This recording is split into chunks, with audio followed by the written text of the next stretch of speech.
Parole de foi. Une émission qui vous relève. La parole de Dieu agissant En dans direct notre tous les esprit. soirs. C'est parce que Dieu, il veut que vous puissiez aussi vaincre. Pour que vous soyez épanouis. Maintenant, c'est totalement différent. Écoutez des expériences de vie. Participez à la prière quotidienne.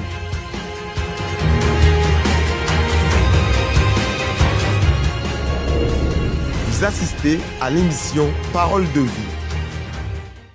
Bonsoir à tous et à toutes, à vous tous qui êtes déjà en train de nous suivre dans la foi, déterminés pour que la victoire de Dieu, de l'Éternel, se manifeste dans votre vie. À 23 heures, une grande prière sera élevée à votre faveur dans le but que votre fin de journée soit encore plus bénie. Après une journée de lutte, de guerre que nous avons eue au centre d'accueil universel éparpillé dans toute la France, aujourd'hui, les 400 vaillants qui font partie de ce congrès pour le succès dans les finances, nous avons déterminé la victoire et nous avons la certitude que l'Éternel est en train de bénir votre vie. Certainement, nous avons aujourd'hui abordé un sujet parce que hier dimanche, on a lutté pour renverser les limites et après avoir renversé les limites, on ne peut pas croiser les bras. On ne peut pas dire, bon, les limites sont finies et maintenant on s'asseye, on attend. Non, après avoir renversé les limites, coupé les limites comme on a fait hier, nous devons maintenant prendre des attitudes, c'est-à-dire avoir une audace. Nous sommes là chaque soir, le lundi, Pasteur Christophe qui est ici tout le lundi avec nous. Pasteur Christophe, cette audace, elle fait partie de notre vie lorsque nous renversons les limites, parce que les personnes pensent une fois les limites renversées, les choses vont venir tout seul dans sa vie. Et aujourd'hui, ici à Paris, nous avons parlé un peu d'audace, un peu de foi, un peu de tout, que la personne, elle doit alors agir pour pouvoir maintenant prendre possession de sa victoire. Bonsoir, Pasteur Christophe. Bonsoir, Pasteur. Bonsoir à toutes et à tous. Effectivement, les limites ont été renversées. Maintenant, le champ est libre. Le champ est libre. Vous avez devant vous une étendue sans fin, sans limite. Ainsi était la terre de Canaan. La terre de Canaan, dans le passé, vous voyez cela dans le livre de Josué, était une terre qui regorgeait de ressources illimitées. Illimitées. Dieu parle même de la roche d'où jaillit le lait et le miel. Pasteur, lorsque les espions sont allés voir la terre, espionner la terre, ils sont revenus avec le fruit de la terre. Quelque chose qu'ils n'avaient jamais vu. Quelque chose qu'ils n'imaginaient même pas que cela pouvait arriver. Imaginez 2 hommes pour porter des grappes de raisin. C'est-à-dire, Dieu a mis à leur portée une richesse illimitée. Le problème, c'est que face à cette richesse illimitée, face à cette promesse, à cette proposition, il y a encore des personnes qui se sont braquées. Il y a des personnes qui pensaient qu'ils allaient entrer dans cette terre, que Dieu allait les porter, les mettre dans cette terre sans qu'ils n'aient rien à faire. Josué et Caleb étaient conscients qu'ils allaient devoir lutter, qu'ils allaient devoir faire leur part. Quelque chose que, au centre d'accueil, nous parlons tous les jours, l'importance de faire notre part. Vous avez le champ libre maintenant. Vous avez le champ libre à travers les témoignages, à travers la parole. Vous avez pu voir qu'il n'y a pas de limite, qu'il n'y a pas de limite, qu'il n'y a pas de barrière, qu'il n'y a pas de frontière. Mais maintenant, c'est comme si la personne est comme... Imaginez un lion en cage. Imaginez un lion en cage. Il est là enfermé depuis des années, des années, des années. Quelqu'un vient et ouvre la porte de sa cage, vient pour le libérer. Et le lion est tellement habitué à cette cage qu'il a même peur d'en sortir. Il a même peur de mettre le museau dehors. Et ainsi sont beaucoup de personnes. Lorsqu'elles reçoivent carte blanche, elles ont peur de se lancer. Dieu ouvre la porte, Dieu donne l'opportunité et elles ont peur d'en sortir. C'est pour cela que beaucoup de personnes acceptent juste d'être employées. Voyez, tous les lundis, nous avons le congrès pour le succès. Malgré cela, beaucoup de personnes ont peur de se lancer, de se lancer pour travailler à leur compte, d'investir, de prendre les choses en main. Parce que la porte de la cage est ouverte. Mais elles sont tellement habituées à cette cage qu'elles manquent de courage et, comme vous parliez, d'audace pour mettre les pieds dehors et commencer à avancer. Alors, elle doit sortir de cette cage. Nous devons tous sortir et aller vers notre victoire. Et donc, on voulait que vous prépariez déjà un verre d'eau ou alors une bouteille et que vous puissiez appeler le maximum de personnes ou envoyer un lien, envoyer un message à un ami, à une connaissance, à quelqu'un que vous voyez même peut-être, vous constatez que lorsque ça passe là, on montre le visage de certaines personnes. Si vous constatez là, ah, il y a telle personne qui n'est pas, il y a telle personne qui n'est pas, appelle-la parce qu'à 23 h, nous allons élever cette clameur. On va déterminer ici, directement de les studios, pour que votre nuit soit une nuit de victoire et que vous puissiez alors avec cette audace, avec cette détermination, vous puissiez alors prendre possession de votre victoire. C'est pour cela que nous allons regarder maintenant ce témoignage de Mademoiselle Judée qui est là, un témoignage vivant, un témoignage qui prouve maintenant que lorsque la personne elle est audacieuse et qu'elle sort de cette cage, comme le pasteur Christophe vient de dire, l'impossible devient possible dans sa vie. Regardons ce témoignage et nous reviendrons tout de suite. Vous assistez à une histoire de vie. Bonjour, je m'appelle Judée. Donc au mois de juillet, j'ai appris que je devais quitter mon logement, donc au plus tard au mois de septembre. Donc à partir de là, je ne savais pas où est-ce que je pouvais aller, je ne savais pas ce que je pouvais faire. Mais vu que je participais au congrès pour le succès, je savais que la seule solution, en fait, c'était de faire les réunions et de m'investir, de prendre les conseils et de les mettre en pratique, en fait. Parce que je savais que c'était le seul moyen d'obtenir la victoire, mais avec Dieu.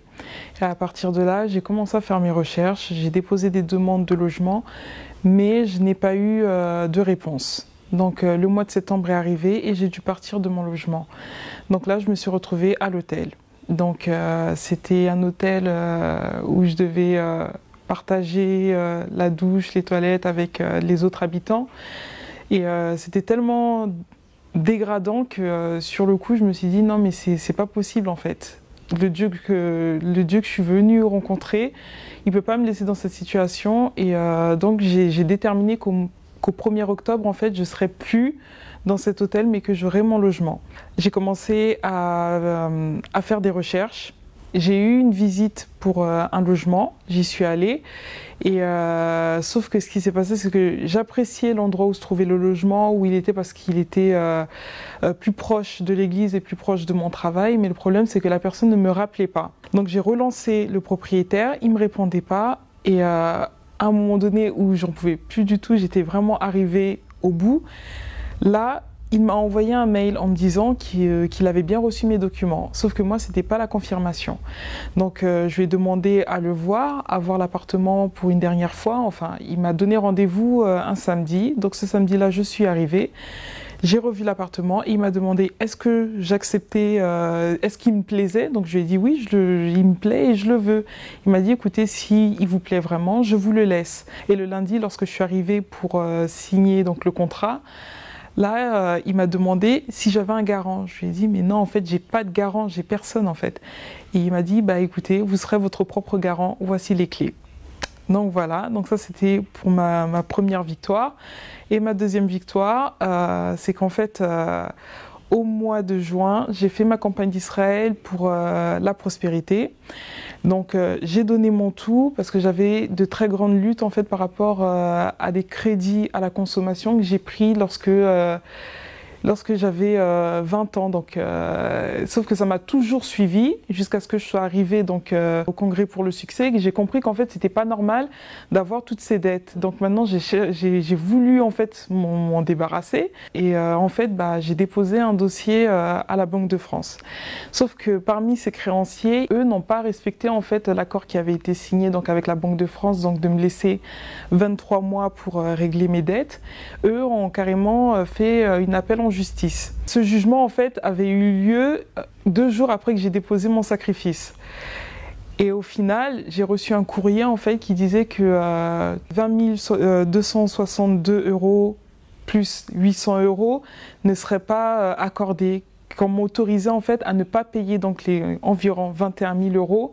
La dette en fait, elle a été effacée. Vous assistez à l'émission Parole de vie. Dépression, tristesse, Isolement, séparation, détresse, suicide. stress. Quelles sont les attitudes qui peuvent camoufler une dépression? En fait, on vit dans une société, on porte tous un masque. Dès qu'on sort de chez soi, on est obligé de jouer un rôle. Donc à vrai dire, on se fait violence et puis on essaye de s'arranger pour passer au mieux et qu'on ne voit pas nos difficultés qu'on rencontre dans la vie. Quels sont les facteurs qui peuvent aggraver une dépression au point qu'il y ait tellement de personnes qui finissent par se suicider? Pour moi, ce serait se tourner en rond en soi-même, jamais vouloir s'en sortir, être solitaire, vivre, voilà.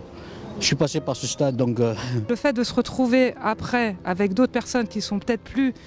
Ça peut être plus alarmant et donc de ce fait, on peut sombrer facilement et après, on peut avoir des envies de suicide et je peux le comprendre.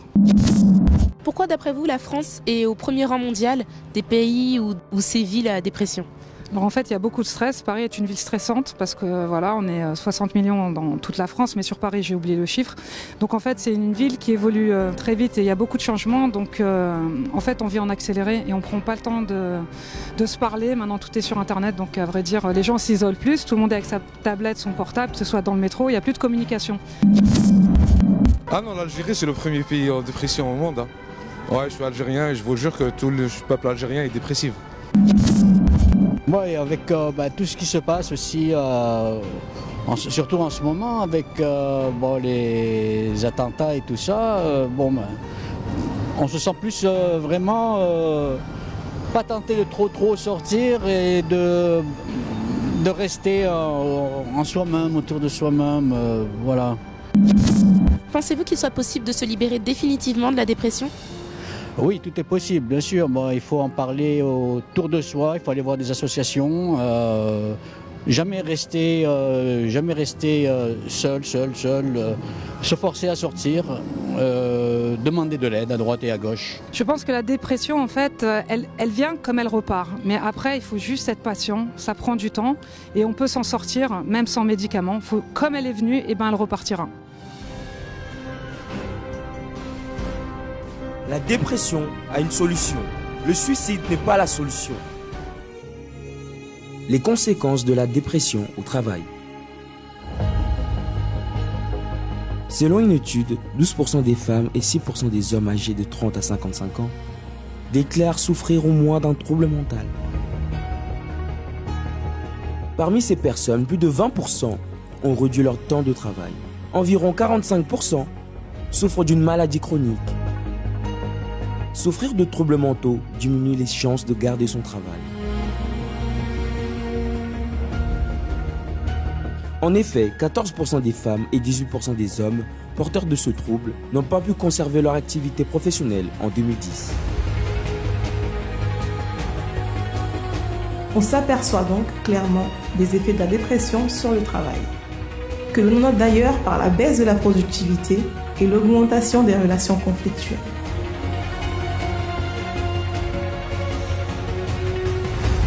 Si l'on sait que la perte d'emploi peut être un facteur déclencheur de la dépression, dans le sens inverse, on peut vérifier que la dépression peut être un déclencheur de la perte d'emploi.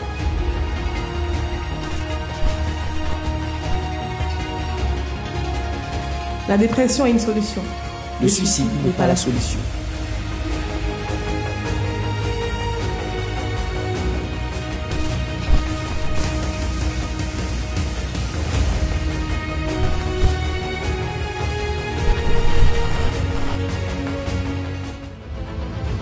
Congrès des vainqueurs.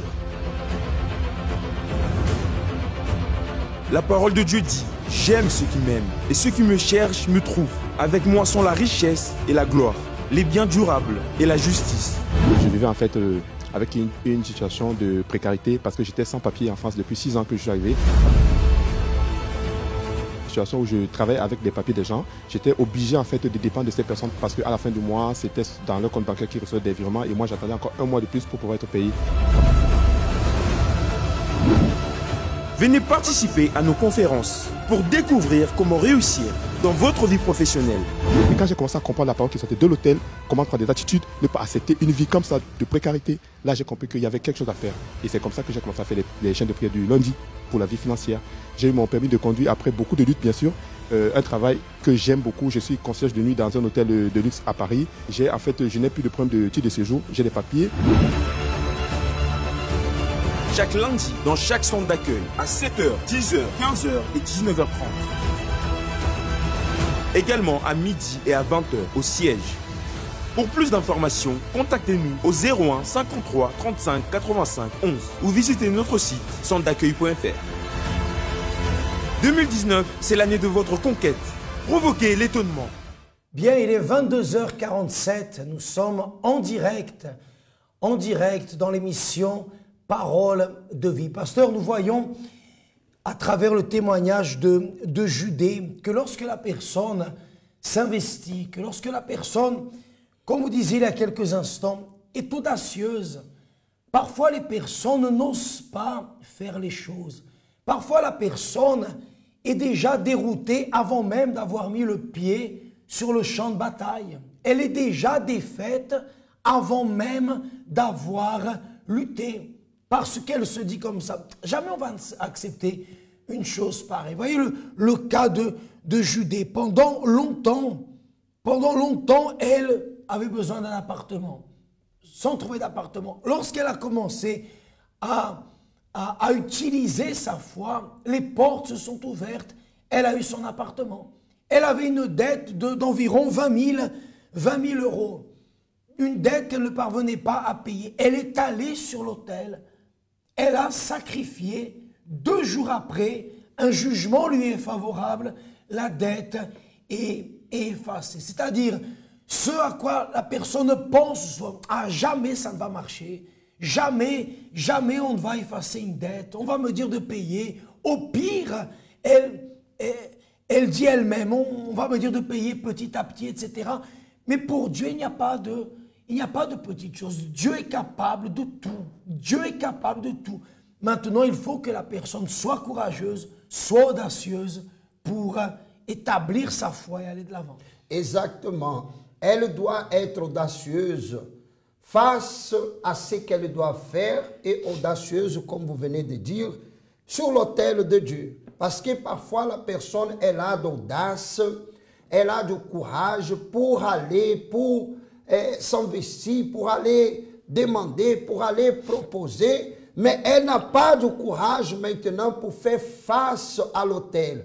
Lorsque l'autel appelle la personne, lorsque l'autel demande que la personne puisse s'investir sur l'autel de Dieu vivant, alors elle reste bloquée, elle commence à être empêchée de faire ce que Dieu lui demande de faire. Que ça n'a pas été le cas de mademoiselle Judée. Lorsque l'autel l'a demandé, elle s'est lancée sur l'autel. Et voilà que l'impossible est devenu possible. Parce que Christophe, avant de venir faire l'émission, j'étais en train de lire la Bible tout à l'heure et je voyais l'exemple là dans le livre de Marc, chapitre 2, la Bible parle que Jésus était dans une maison et une grande foule est venue vers lui.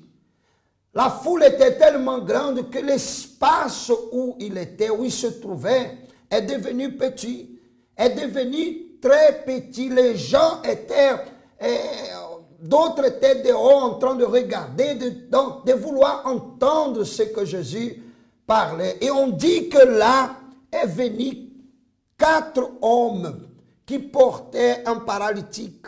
Voyez qu'est-ce que c'est l'audace. Ces hommes, lorsqu'ils sont arrivés là dans l'endroit, ils ont constaté que, regarde, cette porte ici, on ne peut pas rentrer. Là-bas, de l'autre côté, on ne peut pas rentrer. Peut-être quelques-uns parmi eux, peut-être, la Bible ne dit pas. D'autres ont dit non, c'est mieux qu'on rentre. Mais il y a eu au milieu de ces 4 hommes, quelqu'un qui a dit non, on n'est pas venu ici au hasard. On n'est pas venu ici pour rien. On est venu pour chercher la solution du problème de ce paralytique. Donc il faut qu'on trouve la solution. Et donc un a eu l'idée alors de rentrer par les toits et ils ont descendu le corps de ce monsieur. Et la Bible dit ce qui est intéressant, regarde, il y a l'audace. Et lorsque Jésus regarde le paralytique, la Bible dit que Jésus a vu sa foi. Quand Jésus voit la foi dans la vie de la personne, quand Jésus voit la foi dans l'intérieur de la personne, cette foi, elle fait des choses incroyables. Cette foi, elle fait des choses impossibles. Cette foi qui ne vient pas, cette foi, c'est une foi invisible. C'est une foi que la personne, regardez, rentrer par la toiture d'une maison, c'est une, on va dire même, c'est une folie.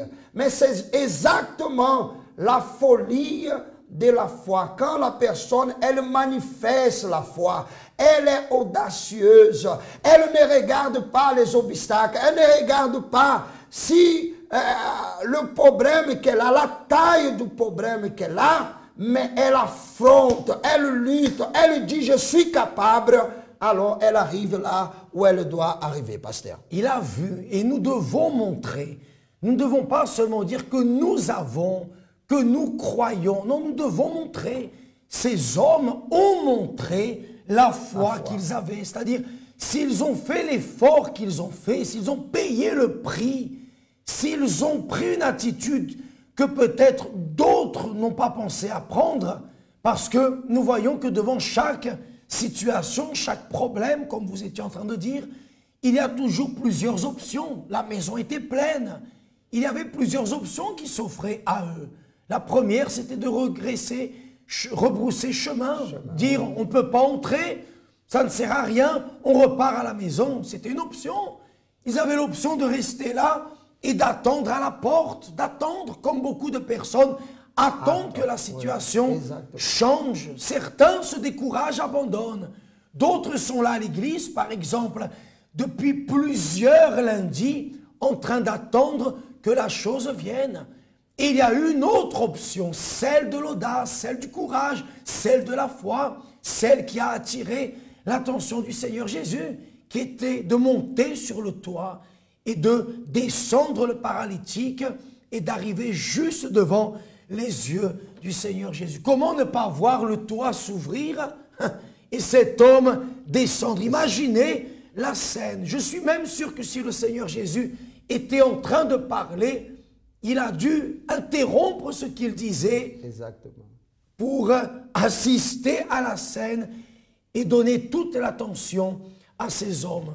Et lorsque vous manifestez votre foi, vous pouvez être sûr et certain, sûre et certaine qu'à ce moment-là, vous aurez toute l'attention de Dieu. Entre guillemets, Dieu arrête de faire tout ce qu'il fait pour consacrer toute son attention à votre foi et à votre requête. D'ailleurs, un autre témoignage, pasteur, avant d'entrer dans le moment de la prière, il est 22h55, le témoignage de Madame Noëllette, qui est arrivée, elle aussi, au centre d'accueil avec des problèmes de santé qui l'empêchaient de travailler. Combien de fois la maladie, les infirmités, les douleurs nous empêchent de travailler. Mais elle s'en est sortie. Elle aussi a été audacieuse. Elle aussi a fait le choix de se présenter devant le Seigneur Jésus. Accompagnons son témoignage et on revient juste après pour la clameur.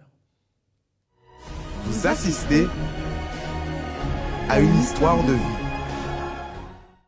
Mais j'avais plein de problèmes, des problèmes de santé, de maladies, des trahisons, plein de choses qui n'étaient pas bien. Ma vie n'était pas bien du tout.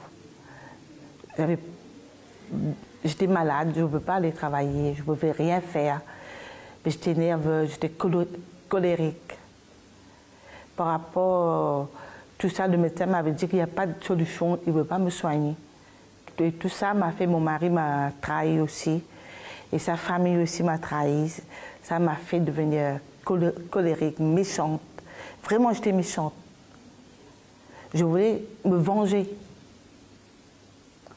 Quand j'ai su tout ce qui s'est passé, je voulais me venger d'eux. Après, mon mari, il a perdu son emploi. Là, il a commencé à boire. Il a eu une maladie, un cirrhose du foie. Là, le médecin, il avait dit qu'il n'y avait rien à faire pour lui, que lui aussi allait mourir. Il n'y a pas de solution. Je suis arrivée au centre d'accueil, c'est ma soeur qui m'avait invitée. Quand elle a vu tous les problèmes que j'avais, elle m'a dit il faut que tu ailles là-bas pour prier. Et moi, je ne voulais pas venir. J'avais dit non. Mais après, un jour, j'ai pris la décision, j'ai dit non, je vais aller voir. Mais quand je suis arrivée, j'ai vu, j'ai entendu la prière, ce que le pasteur disait de faire. Là, je suis restée. J'ai commencé à prier. J'ai commencé à faire des chaînes de prière. Et j'ai été guérie. J'ai été guérie de syndrome de Raynaud. J'ai été guérie de la sciatique. Aujourd'hui, j'ai plus de sciatique. Aujourd'hui, je peux mettre des chaussures, je peux fermer mon hiver, je sors et je travaille. Au début, je n'avais pas de travail du tout. J'ai fait le chaîne de prière de lundi. J'ai commencé à travailler petit à petit, j'ai avancé. J'ai fait la campagne Israël, j'ai fait Jeanne de Daniel. Et mon mari il a trouvé la guérison aussi. Il est guéri aujourd'hui. Il est à l'église. Il va être baptisé. Après, en venant à l'église, j'ai entendu que le pasteur il a dit qu'il faut demander pardon. Qu'il faut demander pardon, c'était le Jeanne de Daniel. J'ai appelé les parents. J'ai demandé pardon. Parce que comme c'est vrai, tu avais la haine envers eux. Que là, je me sens bien. Maintenant, je me sens bien. Je suis bien. Au centre d'accueil, maintenant, je suis très bien.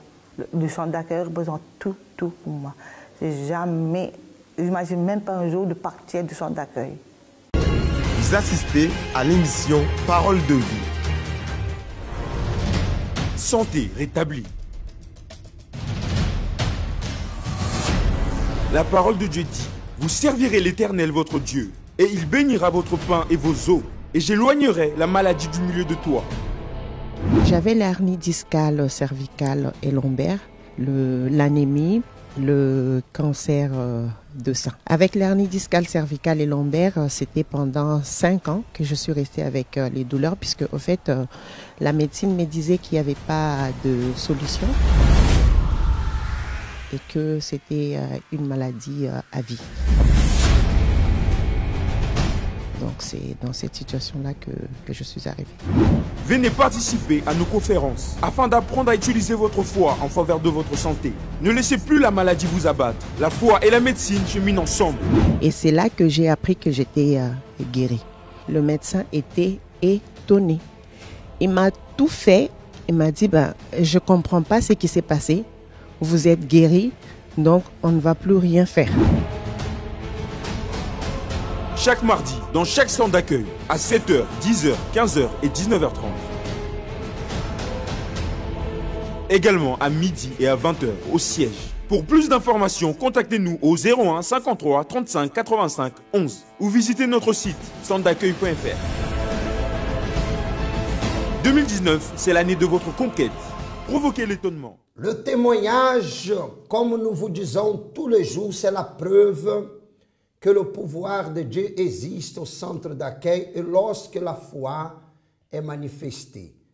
Il est presque 23 heures. Nous allons élever une clamée. Pasteur Christophe, c'est très important que les personnes comprennent que lorsque le pouvoir de Dieu est manifesté à quelque part, Dieu, il vient à la rencontre de la personne. Ce témoignage prouve la puissance de Dieu. Et Dieu va entrer maintenant dans votre vie. Nous allons élever cette clameur dans la foi. Et quel que soit votre problème, quelle que soit votre situation, quelle qu'elle soit, au niveau physique, au niveau spirituel, familial, sentimental, peu importe, à partir de l'instant où il va avoir la foi dans la prière. La prière n'a pas besoin d'être élaborée, de belles paroles, de belles expressions. Elle a besoin d'être sincère. Elle a besoin d'être sincère. À travers cette prière, vous allez être comme le paralytique qui est descendu juste devant les yeux du Seigneur Jésus. Et il va relever votre vie au nom du Seigneur Jésus. Mon Dieu, et c'est dans cette foi, dans cette sincérité que nous élevons notre voix vers toi. Il y a des centaines de personnes et d'autres même qui vont, mon Dieu, rentrer, ils vont nous regarder, vont nous écouter plutôt, peut-être demain, après-demain, semaine prochaine. Seigneur, nous voulons que notre voix soit comme le feu de Dieu, mon Père, qui est descendu lorsque, mon Père, ton peuple avait besoin de voir ta faveur dans leur vie. Et que ce feu vienne consumer seulement, mon Père, tout ce qui est mauvais dans la vie de cette personne, tel que la maladie, tel que l'oppression, l'angoisse, la tristesse, l'amertume, tel que le mal-être, mon Dieu, qui vient chaque jour, mon Dieu, alourdit les pensées de cette personne à tel point, mon Dieu, qu'il y a des personnes parfois qu'elles préfèrent, mon Dieu, commettre le suicide que de vivre, Seigneur, tellement que les tourments sont grands dans la vie de cette personne qui nous écoute. Mon Père, mais à cet instant même, nous te demandons que le feu de ton esprit rentre et qu'il élimine maintenant, mon Dieu, toutes les influences, toutes les manipulations, toutes les choses qui manipulent, mon Dieu, la tête, l'esprit, l'âme de cette personne. Et là où cette personne se trouve connectée avec nous, par la foi, je détermine maintenant, esprit de tourment, esprit de mauvais rêves, maladie chronique, maladie interne, externe, tout le mal maintenant par la racine, au nom du Seigneur Jésus, sors maintenant.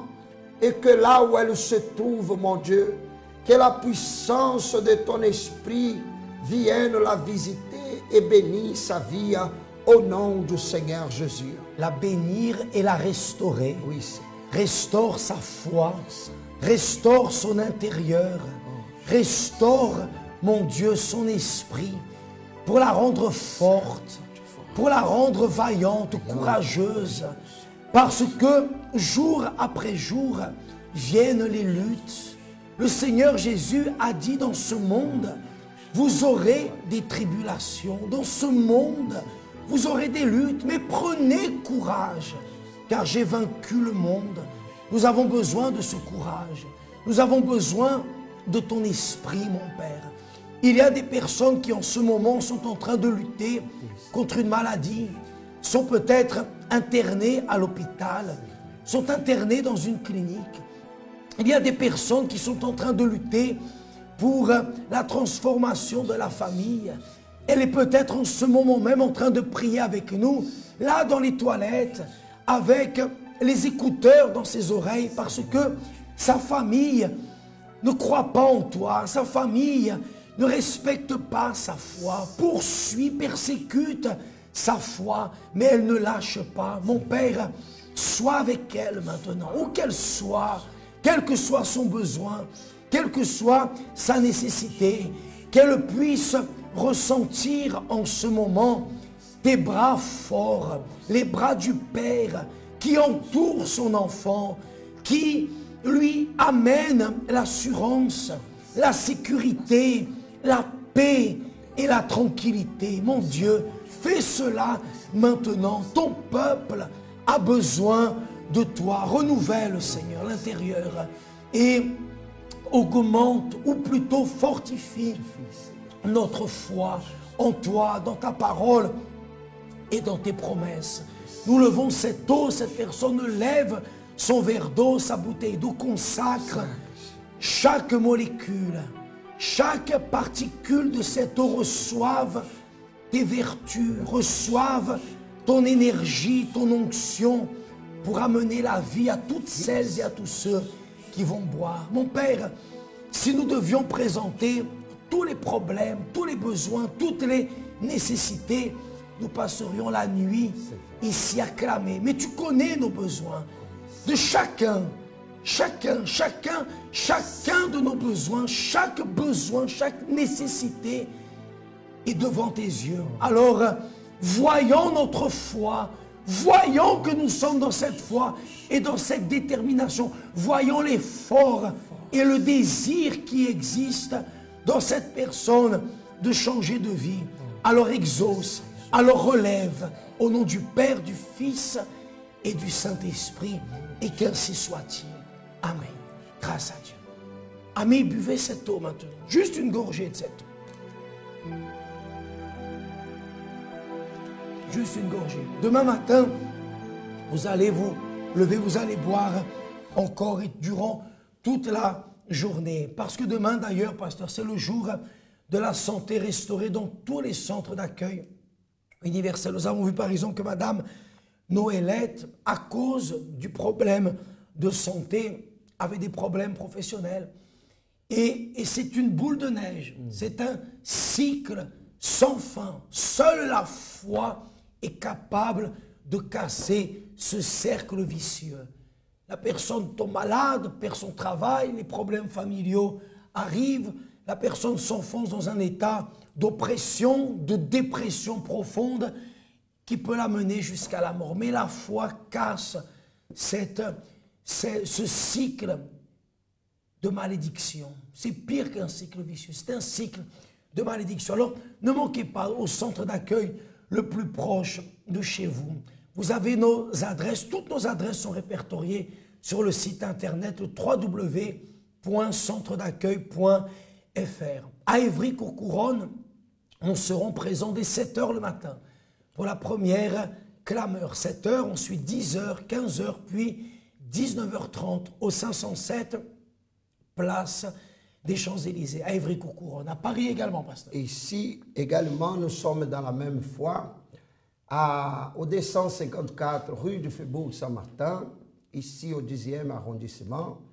Vous avez toujours les deux lignes qui sont plus connues ici au 10e arrondissement, la ligne 5 Stalingrad et la ligne 7 Louis Blanc. L'église est au milieu de à 200 mètres de ces deux stations et vous êtes notre invité spécial. 7h, 10h, midi, 15h et spécialement à 20h. Parce que Christophe, avant de vous lancer, je sais que vous allez terminer.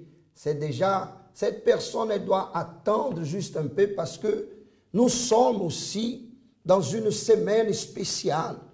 Une semaine qu'on ne peut pas oublier. Et en parlant toujours de ce paralytique, la première chose, une des premières que Jésus a dit, c'est il a vu la foi et après il a dit tes péchés te sont pardonnés. Jésus a vu que ce paralytique avait aussi besoin du pardon du péché pour pouvoir être guéri et délivré.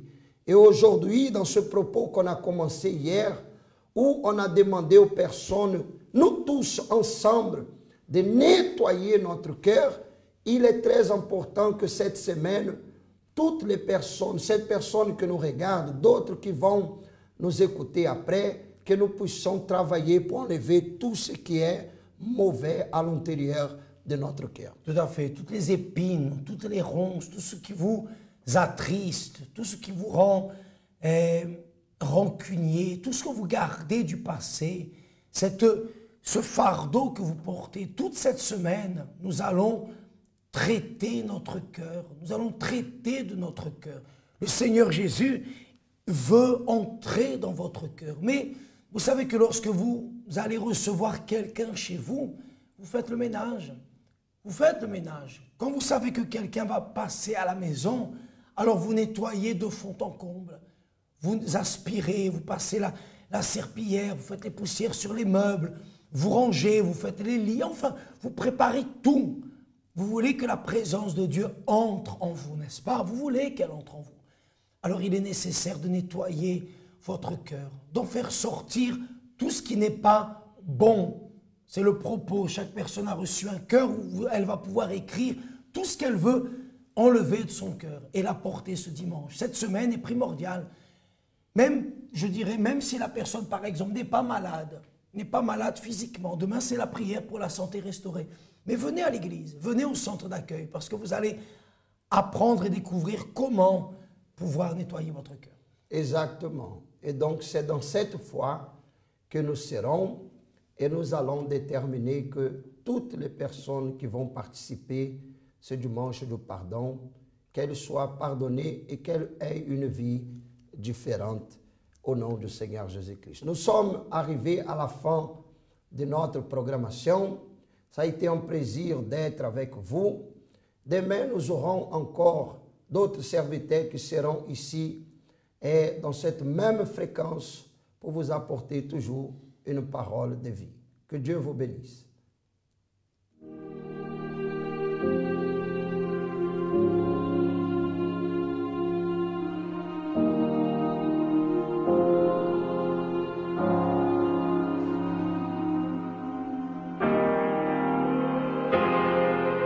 Peut-on tout pardonner? Non, on ne peut pas tout pardonner. Moi, je suis pour, par exemple, quelqu'un qui s'en prend à un enfant, on ne peut pas lui pardonner, c'est pas possible. On peut toujours trouver des choses impardonnables, mais quelqu'un qui s'amuserait, je sais pas, à découper des petits mômes parce qu'il aime bien manger de la chair fraîche, je vois mal comment on peut le pardonner. Bon, c'est un fou à ce moment-là, on peut dire qu'il est irresponsable, mais il n'est pas impardonnable. Est-ce que d'après vous, pardonner, c'est oublier? Généralement on dit que pardonner, on pardonne mais on n'oublie pas. Mais pour moi je pense que si on pardonne quelqu'un, normalement, je parle de moi, si je pardonne, je